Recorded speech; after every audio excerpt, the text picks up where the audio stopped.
Buenos días, mi nombre es Andrés Apolinar, yo soy residente de neurocirugía de tercer año y hoy vamos a hablar de apoplejía pituitaria. Vamos a iniciar con la parte de la definición. La definición es como un síndrome clínico en el cual tenemos un episodio de cefalea, súbita, vómitos, deterioro visual y disminución de la conciencia secundario a una hemorragia o un infarto de la hipófisis. Etiología, tenemos que es una expansión intracelular, quiere decir que esta lesión que tengamos en la hipófisis no siempre tiene que ser un adenoma, una lesión que tenemos en la hipófisis aumenta de un momento a otro su tamaño y se expande en este contenido intracelular, ya sea secundario a una hemorragia, a necrosis o a un infarto, y esto va a causar que genere una compresión de las estructuras que tiene a su alrededor. Como les mencionaba, entonces esto puede ser producido en una hipófisis normal o incluso también en un quiste de rato. En cuanto a la epidemiología,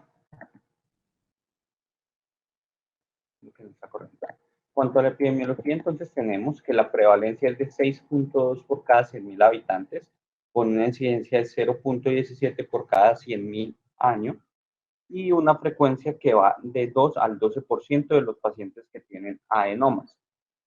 Se desconoce el diagnóstico de adenoma en más de 3 de cada 4 casos y la edad más frecuente de presentación va a ser entre la quinta y la sexta década de la vida. La relación hombre-mujer va a ser 1.1 a 2.3 por hombres por cada mujer.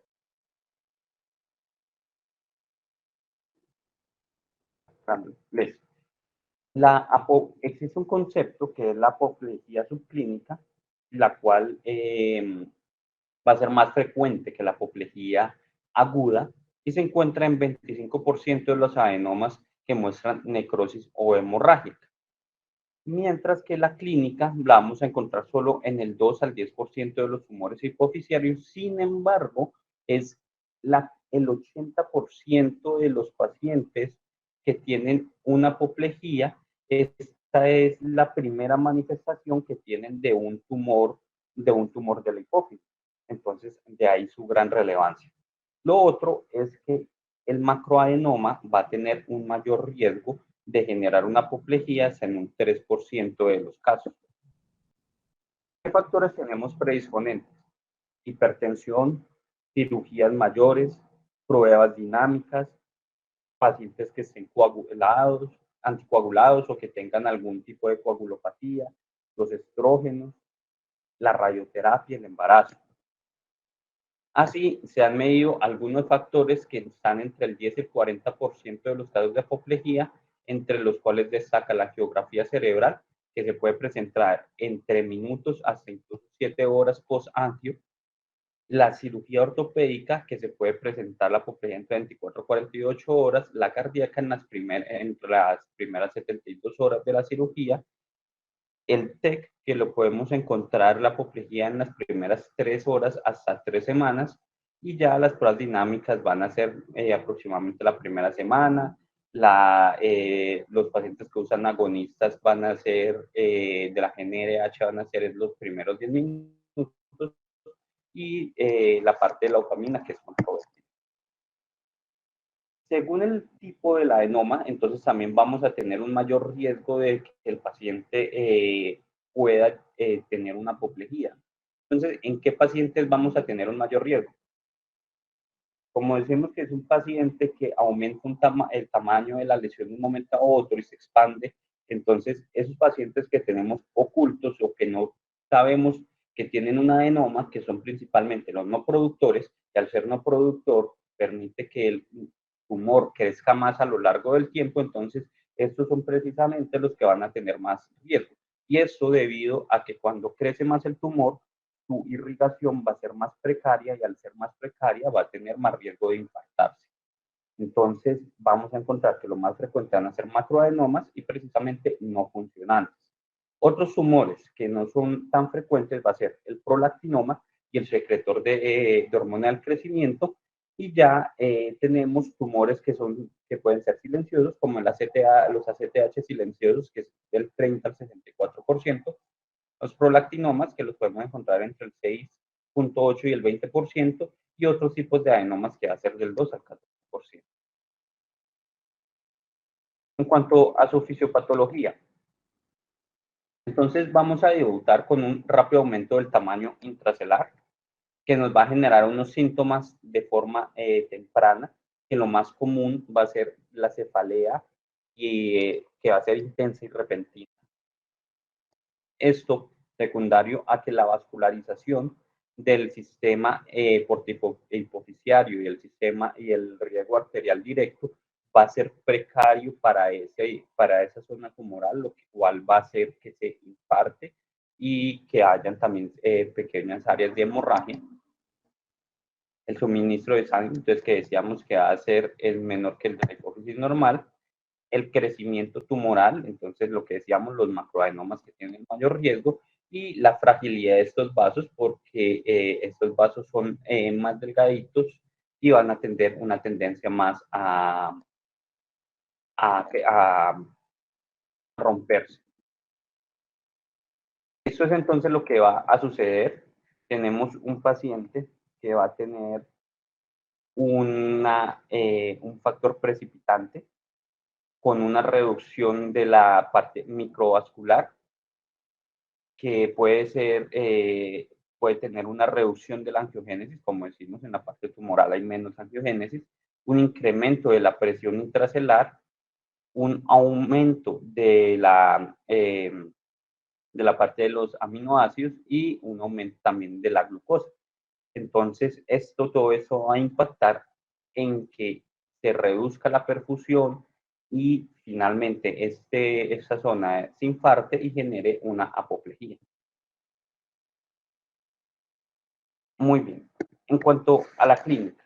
En cuanto a la clínica, entonces, básicamente lo que vamos a hacer es devolvernos a esta imagen, y la clínica de ese paciente va a ser, por el aumento repentino que tiene del tamaño de la lesión, al elevar el diafragma celular, entonces va a cursar con signos de cefalea. Adicionalmente, al aumentar el tamaño, vamos a incurrir en que el paciente genere lesión de los pares craneanos, como van a ser los oculomotores y como va a ser la parte de los DBU, la primera rama del quinto par y la segunda rama. Entonces, aquí viene la parte de qué tan frecuente va a ser la clínica. Lo más frecuente va a ser la cefalea, que es del 95%, junto con el vómito en el 70%. Y lo otro importante van a ser las alteraciones visuales. Pues ya decíamos, tenemos el quiasma aquí arriba y tenemos los oculomotores aquí al lado. Entonces, al aumentar el tamaño, van a hacer presión y va a generar efectos del campo visual que van a ser incluso el 74%, disminución de la agudeza visual en el 52% y diplopía por el compromiso de los oculomotores, ¿no es cierto? Lo otro que se puede presentar va a ser hemiplegia, ya más hacia atrás, que podríamos encontrar el pedúnculo y eso, el meningismo, que va a ser infrecuente, y la hipotensión, que va a ser del 95%. Entonces, eso es pues, parte también pues, de la clínica que vamos a tener, lo mismo. Y esto es un caso de un paciente precisamente que tenía una apoplejía, ¿no es cierto? Presentó una apoplejía y vemos que tiene un compromiso, una ptosis palpebral, que adicionalmente, pues, le debió haber generado algún compromiso de la agudeza visual, dado el compromiso que tiene aquí el quiasma. La otra clínica que puede debutar va a ser la hipertensión endocraniana. Y eso es cuando el tumor crece demasiado, el tumor comienza a comprimir el tercer ventrículo, y al oprimir este tercer ventrículo, entonces va a generar una hidrocefalia. Esa hidrocefalia, entonces también, pues el paciente va a debutar con la clínica que sabemos habitual de la hidrocefalia, cefalea, náuseas, vómitos, ¿no es cierto? Pues que son signos de hipertensión endocraniana. Adicional a ello, el paciente va a tener alteraciones hormonales. Esas alteraciones hormonales, junto con alteraciones como va a ser la hipertensión endocraniana, van a llevar a que el paciente también tenga alteraciones como alteraciones de la conciencia. Y como tenemos al lado el hipotálamo, el paciente cuando crecen demasiado las lesiones y comienzan a comprimir el hipotálamo, vamos a debutar con hipotensión, disregulación térmica, disarritmia cardíaca, alteraciones respiratorias, diabetes o alteraciones del estado de conciencia. Con ello, entonces, ¿qué es lo que queremos? ¿En qué queremos impactar y en qué queremos descartar que tenga una apoplejía? En esos pacientes que tengan una cefalea aguda severa, en los cuales usted ya le descartó que no es una hemorragia subaracnoidea o una meningitis y que tienen signos neurooftalmológicos, ya vimos, compromiso del segundo par, tercero, cuarto sexo, y pacientes con historia de un tumor pituitario. Existe un score que se ha realizado para saber la probabilidad de que tenga el paciente una apoplejía pituitaria. Entre más puntaje, pues se va a adoptar más a que tiene la apoplejía. Realmente los estudios y precisamente el estudio principal de eso, no encontré un valor clave en el cual ellos determinen a partir del cual usted decir esto es una apoplejía, esto no es una apoplejía, pero entonces esto le va a ayudar pues a usted a pensar en una apoplejía. ¿En cuándo? Los pacientes que tienen una alteración del nivel de la conciencia. Entonces, entre más alteración del nivel de la conciencia va a tener, usted va a pensar más, dado que de que tienen una apoplejía, dado que tenemos la hidrocefalia, tenemos alteraciones de la conciencia secundaria al hipotálamo, y adicionalmente también tenemos alteraciones de la conciencia secundaria que los pacientes pueden debutar con con alteraciones hormonales, dentro de ellos los corticoides, que puede hacer que el paciente genere alteraciones. Agudeza visual, ya habíamos visto, entonces el compromiso del segundo par. Entonces, entre más compromiso de la agudeza visual, pues se puede sospechar más que su paciente tiene una apoplejía pituitaria, y más si es una reducción bilateral, y más aún si es una hemianopsia bitemporal. Defectos de los campos visuales, entonces vamos a pensar precisamente en defectos bilaterales, lo que comentamos de la hemianopsia bitemporal, y la paresia ocular, que va a ser pues por los compromisos de los oculomotores del tercero, el cuarto y el sexto par. Si los tienen, pues se va a sospechar más en su apoplejía. En cuanto a la parte endocrina, entonces estos pacientes van a tener signos y síntomas que van a ser compatibles con alteraciones endocrinas, en los cuales vamos a encontrar episodios de apoplejía con problemas sexuales, menstruales, galactorrea y fatiga. Entonces nos vamos a ir por las hormonas principales. La insuficiencia suprarrenal, ese déficit de ACTH es el más común en el 50 al 80% de los pacientes. Estos pacientes que tienen corticoides parenterales empíricos se debe iniciar en todos los pacientes que tengan signos de apoplejía, aún sin confirmar el diagnóstico. Los síntomas de esto va a ser hipotensión, hiponatremia, náuseas y emesis, y esto es secundario a una vasoplejía que genera el déficit de corticoides. Ese déficit genera esa vasoplejía que va a hacer que el paciente entre en hipotensión, y que adicionalmente, como va a haber una menor perfusión, entonces hay una hipoperfusión cerebral, y esa hipoperfusión cerebral pues va a llevar a que el paciente genere una alteración de la conciencia y genere somnolencia o estupor. Listo. La muestra que se debe tomar entonces en estos pacientes es una muestra de CTH y cortisol. La insuficiencia suprarrenal entonces también nos va a llevar a un aumento de los niveles, el aumento del nivel de cortisol va a ser limitado, y debe sospecharse una insuficiencia suprarrenal en ese caso. Entonces, ¿cuál es el umbral a partir del cual usted va a sospechar que tiene una insuficiencia? Se ha dicho que es de 15 microgramos de decilitro, o también, si lo tomamos en otros parámetros, sería 414 nanomoles litro. Ahí, a partir de ahí, usted puede considerar que su paciente tiene una insuficiencia suprarrenal.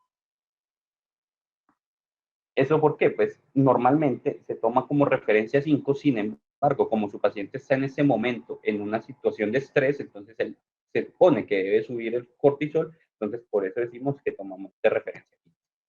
En cuanto a la diabetes insípida, es raro, es que se presente en una apoplejía es en menos del 5%, sin embargo, puede ser enmascarada por la insuficiencia suprarrenal o por un hipotiroidismo. La hipersecreción hipofisiaria puede complicar un adenoma que se haya secretor de X hormona determinada. Lo más frecuente va a ser los prolactinomas y se encuentra en el 3 al 10% de los casos de acromegalia y de enfermedad de Cushing. Entonces, eso nos lleva a la premisa de que los pacientes con apoplejía hipofisiaria que tienen niveles bajos de prolactina sérica al momento de la presentación tienen la presión intracelular más alta y tienen menos probabilidades de recuperarse del hipopituitarismo después de la cirugía de descompresión.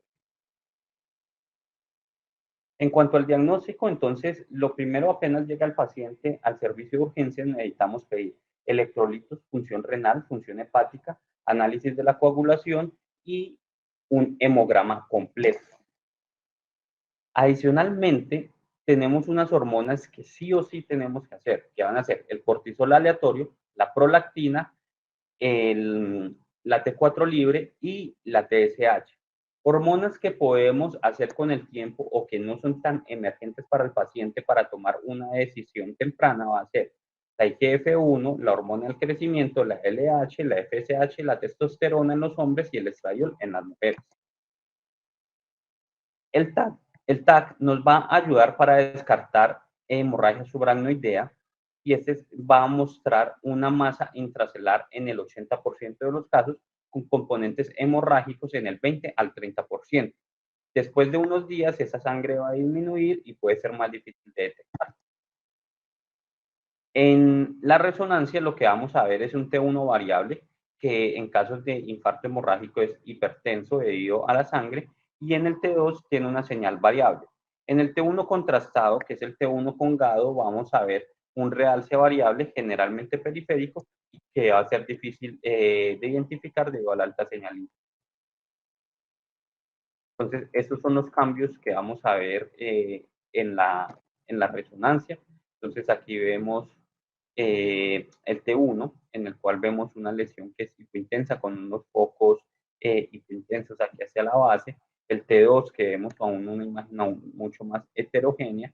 Y el T1 contrastado, que vemos algunos hallazgos de captación del contraste muy focalizados.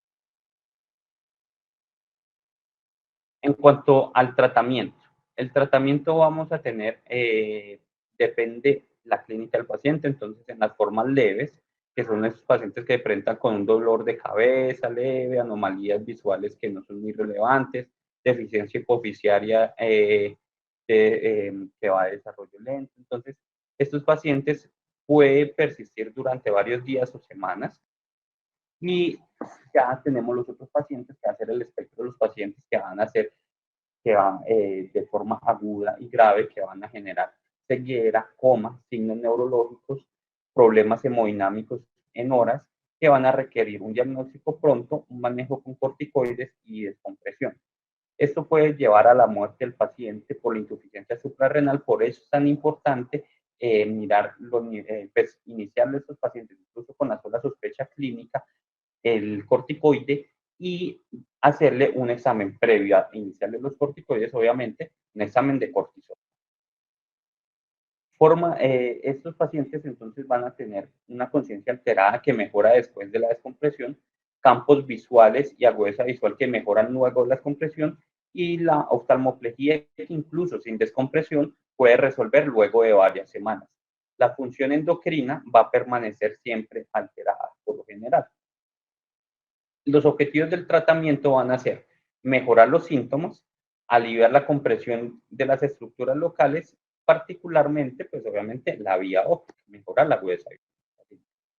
Entonces, dado que algunos pacientes recuperan la función visual y endocrina normal, después del tratamiento conservador basado en esteroides, el tratamiento óptimo de la apoplejía aguda aún es controvertido. ¿Por qué? Porque hay algunas personas que piensan, no, como el paciente mejora sin necesidad de cirugía, pues no hay necesidad de llevarlo a una intervención. Otros consideran que el paciente mejora de forma más rápida después de la intervención quirúrgica, entonces es beneficioso para el paciente hacerle cirugía antes como primera instancia. Adicionalmente, también lo otro que muestran los estudios es que esta conducta de hacer una terapia médica versus terapia quirúrgica es difícil en los estudios, dado que los pacientes que se han comparado, son los pacientes que se llevan a cirugía, son pacientes que están más comprometidos y aún así les va similar o ligeramente mejor que los pacientes de tratamiento médico. Entonces es muy difícil tomar una decisión en este caso porque los pacientes quirúrgicos van más graves que los pacientes de terapia médica. La terapia que vamos a iniciar es la terapia con esteroides. Tenemos la insuficiencia suprarrenal secundaria, pues que es aguda en 2/3 de los pacientes, y en eso la indicación de tratamiento empírico va a ser inestabilidad hemodinámica, nivel de conciencia alterado, agudeza visual reducida y defectos severos del campo visual. ¿Qué dosis vamos a iniciar? La dosis de inicio va a ser 50 miligramos de hidrocortisona cada 6 horas o un bolo de 100 a 200 miligramos seguido de 50 a 100 miligramos cada 6 horas IV o 2 a 4 miligramos hora IV continuo. Una vez el paciente comience a recuperarse del episodio agudo, entonces hay unos estudios que recomiendan ir reduciendo a diario esta dosis. Entonces, ¿cómo comenzamos? Con 100 miligramos cada 6 horas, el segundo día podemos pasar a 100 miligramos cada 8 horas, el tercer día a 100 miligramos cada 12 horas y el último día ya 100 miligramos cada 24 horas y ya ahí comenzamos como tal una dosis de mantenimiento. En los pacientes con shock, esos pacientes, adicional a la terapia de corticoides, deben recibir un manejo con dextrosa al 5% en solución salina normal.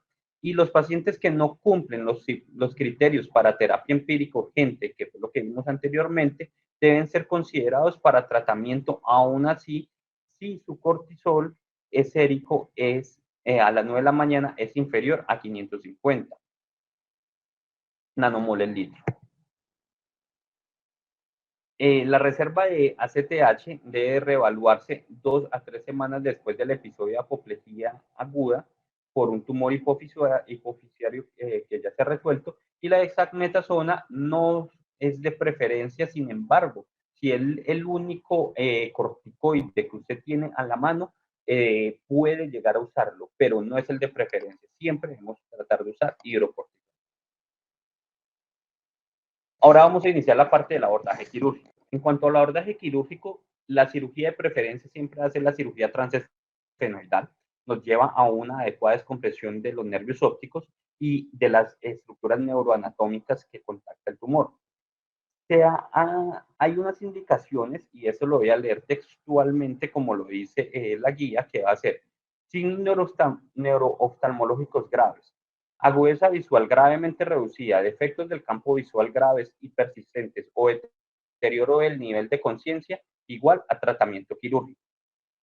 La paresia ocular debida a la afección del tercer, el cuarto o el sexto par en el seno cavernoso, en ausencia de defectos del campo visual o reducción de la agudeza visual, no es indicación de cirugía inmediata. La resolución generalmente ocurrirá en días o semanas con un manejo conservador. Entonces, era lo que les venía comentando. Los pacientes con disminución de la agudeza visual, con disminución de los campos visuales, con disminución del estado de conciencia son quirúrgicos, pero los pacientes que tienen oftalmoplejía no se ha visto que esta sea una indicación de cirugía como tal, la sola oftalmoplejía. Lo otro es que la cirugía debe realizarse dentro de los primeros 7 días. Siempre lo que se recomienda es que sea realizada por un cirujano experto en el manejo de tumores hipoficiarios y que los pacientes con manejo conservador, sin una respuesta al esteroide luego de una semana y la persistencia o la persistencia de su déficit visual o deterioro del estado de conciencia o algún problema neurológico adicional que tenga el paciente, debe ser considerado para una cirugía descompresiva y también colocación de una derivación ventricular externa si el paciente presenta hidrocefalia. Entonces, la cirugía que se realiza menos de 7 días ha mejorado la apoplejía en un 100%, aunque como decimos esto es debatido, los pacientes incluso sin cirugía pueden mejorarla, la agudeza visual en un 88% y los cortes del campo visual en un 95% de los pacientes. Entonces, ¿cuál es nuestro objetivo? Descomprimir la vía óptica, la glándula pituitaria, el seno cavernoso, el tercer ventrículo, obtener una muestra para patología. No es necesario estar ahí y resecar completamente el 100% del tumor, a menos que pues, ya estemos hablando de que es un tumor corticotrópico o algo así. Y la hidrocefalia que la debemos resolver en caso alguno con un drenaje ventricular. El otro espectro que tenemos va a ser el manejo conservador. En el manejo conservador, entonces, tenemos los pacientes que no presentan signos neurooftalmológicos o signos leves y estables. Pueden ser considerados para tratamiento conservador.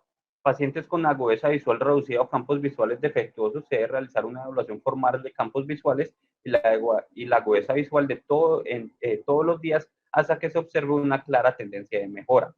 La frecuencia de la evaluación neurológica debe ser cada 4 a 6 horas cuando los pacientes están estables. Y la función se deben realizar función renal y electrofisiología. ¿Qué resultados entonces tenemos en la parálisis ocular?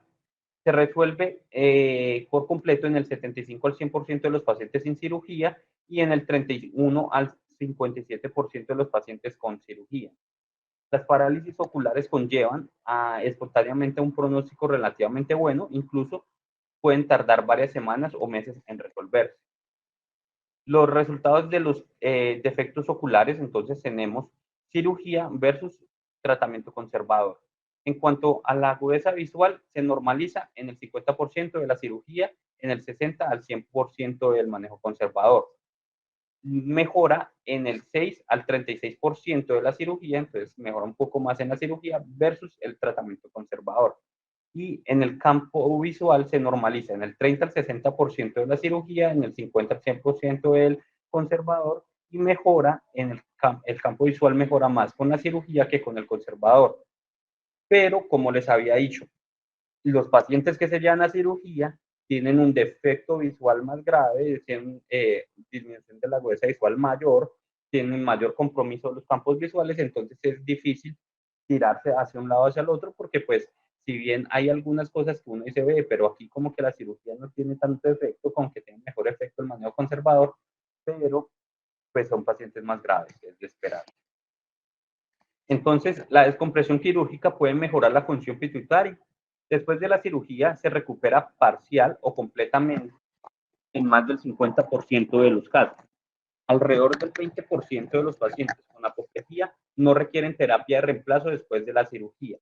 Y en los 5 estudios que compararon en los dos enfoques, las proporciones de pacientes fueron las proporciones de pacientes con cortisolismo, hipotiroidismo e hipogonadismo posteriores al tratamiento fueron aproximadamente las mismas en los grupos de tratamiento quirúrgico y conservador. ¿Puede la imagen ayudar a elegir entre el tratamiento conservador y el tratamiento quirúrgico? Entonces, la resonancia no dice si le va a ir mejor al paciente quirúrgica o medicamento. Entonces, no es un criterio para tenerlo. El cuidado postoperatorio, la diabetes insípida transitoria se va a encontrar en el 16% de los pacientes. Por eso, los pacientes requieren una valoración cada hora para balance de líquidos, urea, creatinina, electrolitos, osmolalidad plasmática y urinaria. Adicionalmente, se les debe medir el cortisol por el déficit de cortisol que van a tener los pacientes, mirar la pérdida de la agudeza visual, la fístula de líquidos cefalorraquídeos y meningitis. En cuanto a la parte de esteroides, que es muy importante, entonces vamos a encontrar que el cortisol se debe pedir un cortisol sérico a las 9 de la mañana, a los 2 o 3 días después de la cirugía. Y esta es la tabla con la cual vamos a actuar. Entonces, si nos sale mayor a 550, el paciente no requiere hidrocortisona. Si nos sale entre 400 y 550, la hidrocortisona solo durante una enfermedad grave o estrés. y si nos sale menor a 400, entonces se debe iniciar hidrocortisona. Es adaptado pues, en pacientes que no tengan enfermedad de Cushing, ¿no es cierto? Entonces, los valores de cortisol se van a interpretar con precaución en caso de que pacientes que hayan suspendido terapia de reemplazo de estrógenos menos de 6 meses antes de la cirugía, debido al efecto de confusión que hay una elevación de la proteína transportadora de globulina de cortisol. ¿Qué otra cosa tenemos que tener en cuenta? Si la reserva de esteroides preoperatoria es adecuada o desconocida, entonces el cortisol se debe verificar, como habíamos dicho, a los 2 días o 3 días a las 9 de la mañana. Si está en reemplazo de hidrocortisona, se debe omitir la dosis de la noche del día anterior antes de poder verificar si el paciente tiene ese déficit. Si la reserva de esteroides preoperatoria es deficiente, entonces se debe continuar la hidrocortisona y se debe considerar cambiar la dosis de mantenimiento cuando esté estable. La evaluación adicional a las 4 a 8 semanas para determinar si necesita esteroides a largo plazo o no. En cuanto a la función tiroidea, debe evaluarse el día 3 o 4 después de la cirugía. Se debe considerar el reemplazo de la hormona tiroidea si es deficiente y puede ser normal en el posoperatorio inmediato. Y se debe repetir la prueba a las 4 a 8 semanas posoperatoria. Tener presente siempre el síndrome eutiroideo en estos pacientes pues, que salen y están en un estado muy crítico, ¿no es cierto? En cuanto a la agudeza visual, entonces debemos evaluar agudeza visual, movimientos oculares, campos visuales en las primeras 48 horas postoperatorias, seguido de una evaluación formal luego para analizar esto con campo visual de Humphrey y o el perímetro de Goldman. Los pacientes que desarrollan una pérdida de la agudeza visual inesperada o un deterioro significativo de los campos visuales deben llevarse a una resonancia urgente y debemos revisar la imagen a ver si es que hay un hematoma, hay algo para actuar quirúrgicamente. En el seguimiento a largo plazo, entonces tenemos los resultados endocrinos que la revisión debe hacerse a las 4 a 8 semanas posapoplejía con una evaluación pituitaria completa con chequeo anual, una recuperación parcial o completa de la función pituitaria en hasta el 50% de los pacientes. El 80% de los pacientes necesitarán algún tipo de reemplazo hormonal después de la apoplejía, y la deficiencia de hormona del crecimiento, que va a ser, tenerlo en cuenta, que es el déficit más común. Entonces, las terapias que vamos a tener va a ser corticosteroides en el 60 al 80%, hormona tiroidea en el 50 al 60%, desmopresina en el 10 al 25% y testosterona en el 60 al 80% de los hombres. En los resultados visuales, entonces, la agudeza visual, los defectos del campo visual y la oftalmoplejía van a mejorar en la mayoría de los pacientes después de la descompresión, y la recuperación visual es menos probable en pacientes que hayan presentado una ceguera monocular o binocular. La resonancia, dado el riesgo de apoplejía recidivante, que el paciente puede volver a hacer una nueva apoplejía, se debe considerar una resonancia hipofisiaria en un intervalo de 3 a 6 meses hasta que la anatomía sea estable. Luego la puede usted repetir anualmente durante 5 años. El seguimiento que le vamos a hacer a largo plazo al paciente, entonces tenemos que tener en cuenta la apoplejía recurrente y el crecimiento tumoral que se han documentado tanto en grupos de pacientes tratados quirúrgicamente como de forma conservadora. Hay mayor riesgo de apoplejía recurrente en pacientes que son tratados en forma conservadora, y los estudios recientes no han mostrado diferencias significativas entre ambos grupos. Entonces, este es el esquema de lo que debemos hacer con nuestro paciente. Tenemos una sospecha de una apoplejía pituitaria.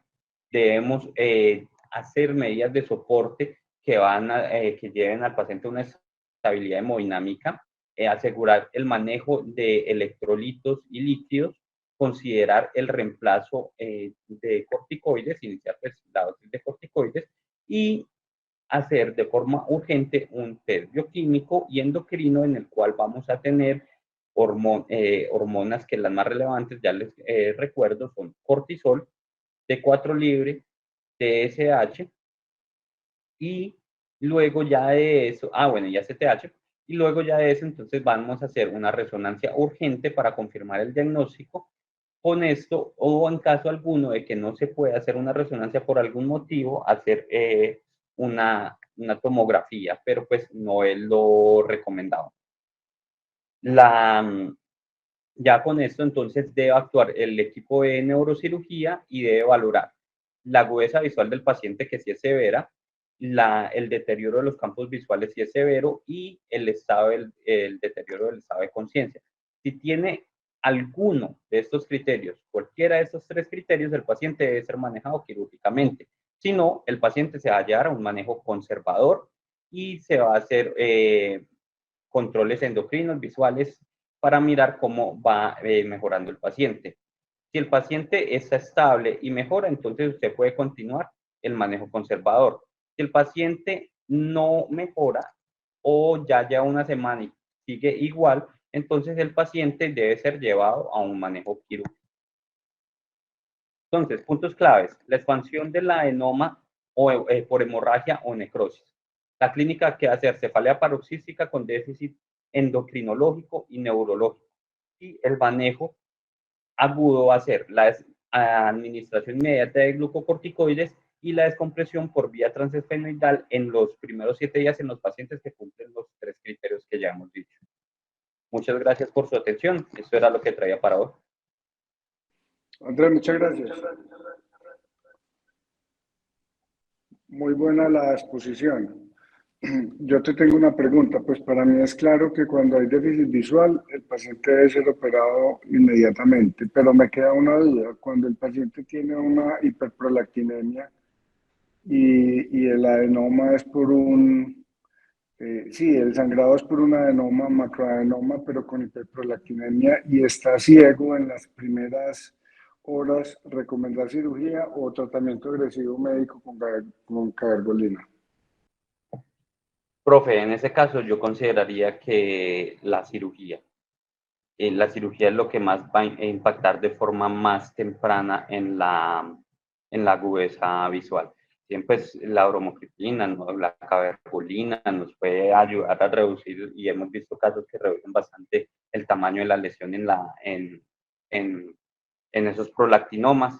Considero que si estamos hablando en el contexto de un paciente que tenía un prolactinoma y llega con una apoplejía pituitaria y disminución de la agudeza visual severa, ese paciente se beneficia de cirugía. Yo también creo lo mismo, pero es controvertido por los endocrinólogos. Yo creo lo mismo porque hay que quitar la sangre, no tanto el adenoma como tal, sino la sangre que está haciendo efecto de masa sobre el quiasma óptico. Yo no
que